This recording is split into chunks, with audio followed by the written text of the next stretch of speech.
أعوذ بالله من الشيطان الرجيم بسم الله الرحمن الرحيم ألم تروا أن الله سخر لكم ما في السماوات وما في الأرض وأسبغ عليكم نعمه ظاهرة وباطنة ومن الناس من يجادل في الله بغير علم ولا هدى ولا كتاب منير صدق اللہ العظیم۔ کیا تم لوگ نہیں دیکھتے کہ اللہ ہی وہ ذات ہے جس نے تمہارے لیے مسخر کر دی وہ تمام چیزیں جو آسمانوں میں ہیں اور وہ جو زمین میں ہیں۔ وَأَسْبَغَ عَلَيْكُمْ نِعَمَهُ ظَاہِرَةً اور تم پر اپنی ظاہری اور باطنی نعمتیں بہا دی، لیکن اس کے باوجود وَمِنَ النَّاسِ مَن يُجَادِلُ فِي اللَّهِ بِغَيْرِ عِلْمٍ وَلَا هُدًى وَلَا كِتَابٍ مُنِيرٍ لوگوں میں سے بعض ایسے ہیں جو اللہ کے بارے میں بغیر کسی علم کے جھگڑا کرتے ہیں اور بغیر کسی ہدایت کے، وَلَا كِتَابٍ مُنِيرٍ اور بغیر کسی روشن کتاب کے، یعنی ان کے پاس کوئی بیس نہیں ہے، لیکن اس کے باوجود قرآن اور حدیث کی اور دین اسلام کی مخالفت کرتے ہیں۔ یہاں اللہ تبارک و تعالی اپنی انسان پر اپنے احسانات کو بیان فرما رہے ہیں کہ جو ذات آپ پر اتنی احسان کرنے والی ہے، آپ کے ساتھ اتنا عمدہ سلوک کرنے والی ہے اور آپ کے معاملات کو اتنے اچھے انداز میں چلانے والی ہے، تو اس ذات کا تو شکر ادا کرنا چاہیے، کیونکہ جو محسن ہوتا ہے، جو کسی پر احسان کرتا ہے، تو سامنے والا اس کا احسان مند ہو جاتا ہے اور زندگی بھر اس کا خیال کرتا ہے۔ کہیں بھی اس کے ساتھ اگر اس کے مد مقابل آ جائے تو اس کے آداب کا، اس کی عزت کا، اس کے رکھ رکھاؤ کا، حتیٰ کہ اس کے رشتہ دار دوست احباب کا بھی خیال کرتا ہے۔ آج بلکہ ہمارے معاشرے میں تو اگر کسی کے ایس پی سے، ڈی ایس پی سے،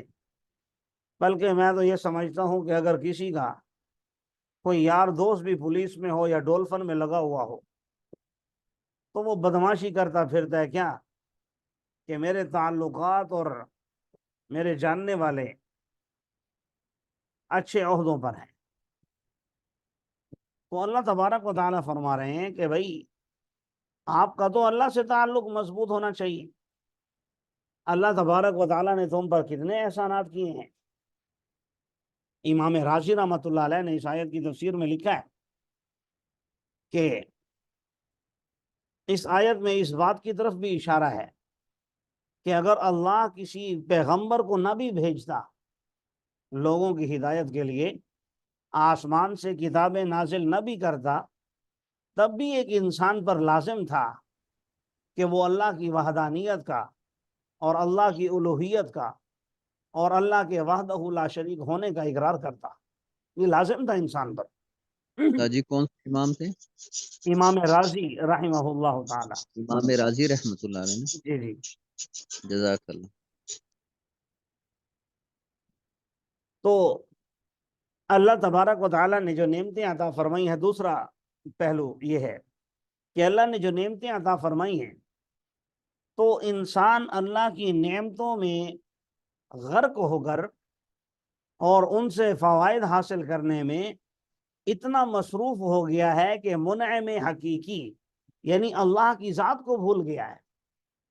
حالانکہ اگر کوئی آپ کو کوئی چیز لے کر دیتا ہے، آپ کے ساتھ اچھا سلوک کرتا ہے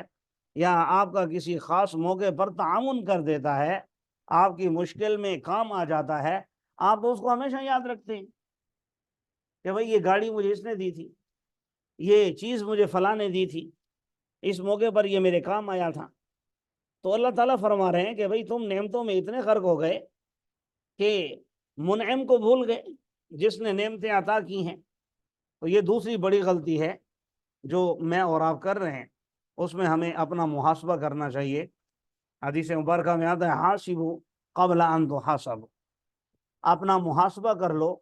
اس سے پہلے کہ تمہارا محاسبہ کر لیا جائے، تو اللہ کی پکڑ آنے سے پہلے پہلے انسان کو راہ راست پر آ جانا چاہیے۔ دوسرا یہ دیکھیں، یہاں پر یہ نہیں کہا کہ اللہ تعالیٰ نے عطا کی، فرمایا وَأَسْبَغَ عَلَيْكُمْ، کہ تم پر بہا دے۔ اسباغ آپ پڑھیں گے اسباغ وضو کے باب میں حدیث کے اندر کہ اسباغ وضو کی ترغیب دی گئی ہے۔ اسباغ وضو کیا ہوتا ہے؟ تو ترمذی شریف کی بالکل پہلی روایت ہے جس کی تشریح میں لکھا ہے علماء نے کہ اسباغ وضو یہ ہے کہ آپ اپنے ہر عضو کو، جو وضو کے اندر دھونا ضروری ہے، ہاتھ ہے، پاؤں ہیں، سر کا مسح ہے، چہرہ ہے،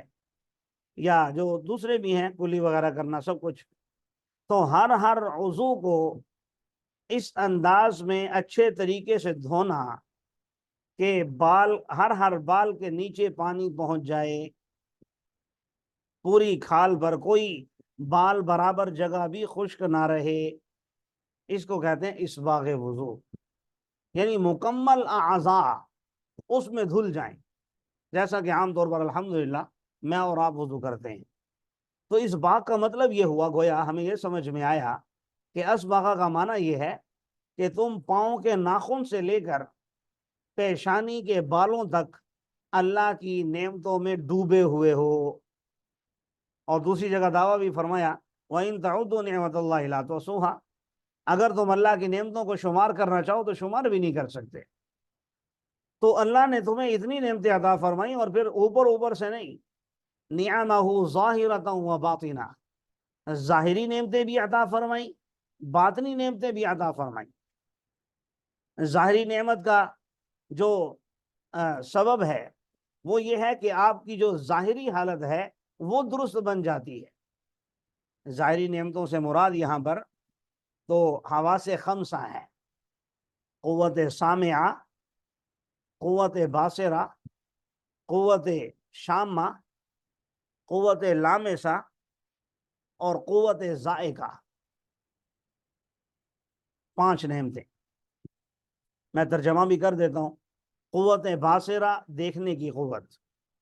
قوت سامعہ، سننے کی قوت، قوت ذائقہ، چکھنے کی قوت، قوت لامسہ، چھونے کی قوت، قوت شامہ، سونگھنے کی قوت۔ تو یہ جو ظاہری نعمتیں ہیں، ان ظاہری نعمتوں سے ہمیں ہمارا ظاہر اللہ تبارک و تعالیٰ نے درست کر دیا ہے کہ ہم سمجھ جاتے ہیں یہ چیز کڑوی ہے، یہ چیز خراب ہے، یہ چیز نقصان دہ ہے، ہم سن لیتے ہیں، سمجھ لیتے ہیں، دیکھ لیتے ہیں اور سونگھ بھی لیتے ہیں بسا اوقات، اور بسا اوقات ہم کسی چیز کو چھو کر محسوس کر لیتے ہیں کہ یہ چیز خطرناک ہے، میرے لیے اچھی نہیں ہے۔ تو اس سے ہم اپنے ظاہر کو درست رکھتے ہیں، اس لیے فرمایا نعمہ ظاہرہ، کہ ظاہری نعمتیں ہم نے عطا فرمائی ہیں۔ اور باطنی نعمتوں سے مراد کیا ہے؟ تو باطنی نعمتوں سے مراد فرمایا وہ تمام نعمتیں جو انسان کی عقل دریافت کرتی ہے، جس میں انسان کا دل مائل ہوتا ہے، متوجہ ہوتا ہے، اور وہ بتاتا ہے کہ کیا صحیح ہے اور کیا صحیح نہیں ہے۔ مثال کے طور پر ظاہری اعضاء کی تو میں نے مثالیں دے دی، کھانا پینا اور یہ تمام چیزیں۔ باطنی نعمتوں سے مراد دل سے اور عقل سے انسان ادراک کرتا ہے ایمان کا، علم دین کا، اور باقی معاملات کا بھی ظاہر ہے، اس میں انسان کے دل کے جذبات کو اور عقل کو بڑا عمل دخل ہے۔ تو اللہ تعالیٰ نے بہرحال یہ فرمایا کہ میں نے تمہیں ظاہری نعمتیں بھی عطا فرمائیں، باطنی نعمتیں بھی عطا فرمائیں، لیکن تم نے کیا کیا؟ اللہ کے بارے میں جھگڑا شروع کر دیا، اور بغیر کسی علم کے، کوئی علم بھی نہیں ہے، ہدایت بھی نہیں ہے، کوئی آسمانی کتاب بھی نہیں ہے، کچھ بھی نہیں ہے۔ وَإِذَا قِيلَ لَهُمُ اتَّبِعُوا مَا أَنزَلَ اللَّهُ قَالُوا بَلْ نَتَّبِعُ مَا وَجَدْنَا عَلَيْهِ آبَاءَنَا،